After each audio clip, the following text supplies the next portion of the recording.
الله u naxariistay afar qof ayaa maanta ku geeriyooday shir ka dhacay duleedka magaalada Gabiley halka ay 6 qofna dhaawac yihiin waxaana la soo cararay dhammaan isbitaalka guud ee magaalada Gabiley halkaasi oo naftooda lagu badbaadinayo hase yeeshee sida ay sheegayaan ila xogagaal waxa halka ka dhacday inay dadka dhaawacii ka waayeen wax gargaara si kastaba ha ahaatee isbitaalka guud ee Gabiley ayaa bariyahan laga dayrinaya qaabka ay u shaqeeyaan maamulka iyo shaqaalihiisu waa kuwan qaar ka tirsan mas'uuliyiinta gobolka Gabiley oo ka warbixinaya xaaladda shilka ee maanta dhacday maanta abaar 12 saacad hurnimo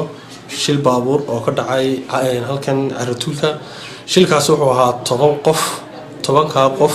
oo kala ahaa 4 dhimasho ah oo 2 rag yihiin 2 dumar yihiin iyo 6 dhaawac isbitaalka waxa dhimasho lagu soo gaaray 2 raga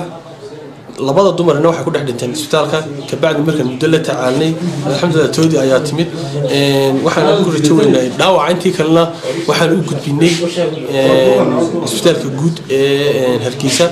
gaarigaas wuxuu ka yimi Wajaale waxa gaari nooha ah waxa waday darawalka ahaa marxuum Cadnaan Abubakar Faarax ayuu darawalku una geeriyooday runtii gaariga sidan loo soo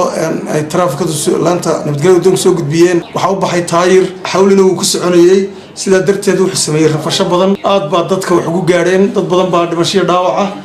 waxa dhaawacmay 10 qof baa saaray gaariga macal darawalka 6 qof waa dhaawac ilaa hadda 5 waa rag halna waa dumar dhimashadu waa 4 laba rag ah iyo 2 dumar su'aashaasi mar badan way soo noqonaysaa ambulance horta waa yaala degmada laakiin si vision ma ahan mid shaqeynay ma ahan ambulance yaala ambulance shaqeynayo oo shaqeyn kara ma ahan gudan kara waajibkeedii magaranaysta shaqo ma ahan waa ambulance gudan karaysa localka laga shaqeyn karay oo taayiradeedii iyo spare barkeedii iyo xoolo bilahaysan anaguna waan ka howlgalnay processka dhibaatada waan aragnay marna wasaaradda waan gudbinay imkana waxaan ku tala jirnaa inaanu isku tashano hadii noqon lahayd wasaaradda hadii ay noqon lahayd maamulka gobolka hadii ay noqon maamulka degmada hadii ay noqon lahayd ganacsatada waxaan rajeynayaa in